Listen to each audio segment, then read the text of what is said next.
My dream is on passive. আসসালামু আলাইকুম রহমতুল্লাহি ওয়া বারাকাতুহু। I am Sohel your friend. আজকে আমি আপনাদের মাঝে 6টি আপডেট নিয়ে হাজির হয়েছি। তো এর মধ্যেই আপডেট 1 শীঘ্রই বড় একটা চেঞ্জ আসতে চলেছে, আর সেটা ফাউন্ডারদের মধ্যে না কোম্পানির মধ্যে সেটা এখনো ক্লিয়ারলি ভাবে বলা হয়নি। তবে বাংলাদেশ ও ইন্ডিয়ার কিছু কিছু লিডার এবং কিছু কিছু গ্রুপের অ্যাডমিন এবং ওই সব গ্রুপের খসড়া মিটিং থেকে জানা গিয়েছে যে ফাউন্ডারদের জীবনে বড় একটা চেঞ্জ আসতে চলেছে, আর সেটা কোম্পানির পক্ষ থেকে।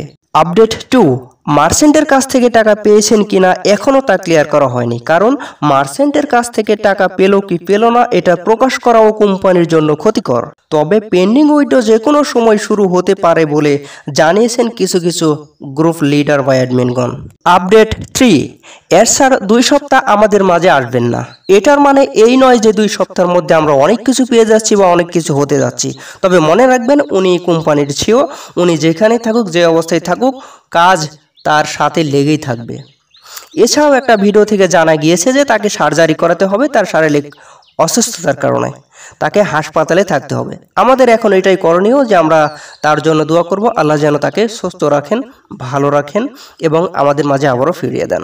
আপডেট 4 কিছু কিছু গ্রুপ অ্যাডমিন বলেছেন যে তারা এরসারের আকার ইঙ্গিত থেকে বুঝতে পেরেছেন যে কামিং ছন বিগ চেঞ্জ অতি শীঘ্রই বম এসবের ব্যাখ্যা প্রকাশ হতে চলেছে, আর এটাও অতি শীঘ্রই। আপডেট 5 এসআর বলেছেন ও ভেরিফাই যে কোনো সময় চলে আসতে পারে, তাই ভেরিফাই বা কেওয়াইসি করার জন্য এনআইডি বা জাতীয় পরিচয়পত্র অথবা আপনি যেইটা দিয়ে কেওয়াইসি করতে যাচ্ছেন সেটা ঠিকঠাক আছে কিনা একটু দেখে নেবেন, এবং যদি আপনার স্মার্ট কার্ড এসে থাকে তাহলে আপনি এটা সংগ্রহ করে নিন যদি আপনার কাছে না থাকে। আপডেট 6 মনে রাখবেন অন প্যাসিভ মানবতার জন্য এসেছে, এটা মানবতার জন্য বিশাল একটা উপহার। একটা ফাউন্ডারশিপের মূল্য বিলিয়ন বিলিয়ন ডলার, আর আমরা সেই বিলিয়ন বিলিয়ন ডলারের ফাউন্ডারশিপটা নিয়েছি অল্প কিছু টাকার মাধ্যমে, আর এটা এরসারের মাধ্যমেই সম্ভব হয়েছে। যদি উনি না চাইতেন তাহলে আমরা কখনোই এটাতে আসতে পারতাম না এত অল্প টাকায়। তাই আমরা এরসারকে ধন্যবাদ জানাই। এরসার আমাদেরকে এটা সুযোগ করে দিয়েছে, তাই আমাদের সবসময় তার প্রতি ভালোবাসা থাকতে হবে, তাকে ধন্যবাদ জানাতে হবে এবং তার প্রতি গভীর থেকে প্রার্থনা করতে হবে আল্লাহর কাছে যেন তিনি সবসময় সুস্থ থাকেন, ভালো থাকেন এবং আমাদের বা ওনার যে মেন টার্গেট সেই পর্যন্ত যেন আমাদেরকে পৌঁছে নিয়ে যেতে পারেন।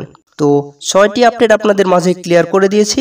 যদি ভিডিওটি ভালো লেগে থাকে তাহলে অবশ্যই চ্যানেলটিকে সাবস্ক্রাইব করবেন, ভিডিওতে লাইক করবেন এবং আপনার যদি কোনো বিষয়ে জানার থাকে তাহলে অবশ্যই আমাকে কমেন্টে জানিয়ে দিবেন, ইনশাল্লাহ আমি চেষ্টা করব জানানোর জন্য। আর যদি সেটা কমেন্টে উত্তর দেওয়া সম্ভব না হয় তাহলে ভিডিওতে ইনশাল্লাহ নিয়ে আসবো। তো আজ এই পর্যন্তই, সবাই ভালো থাকুন, সুস্থ থাকুন, ধন্যবাদ সকলকে, আল্লাহ হাফেজ।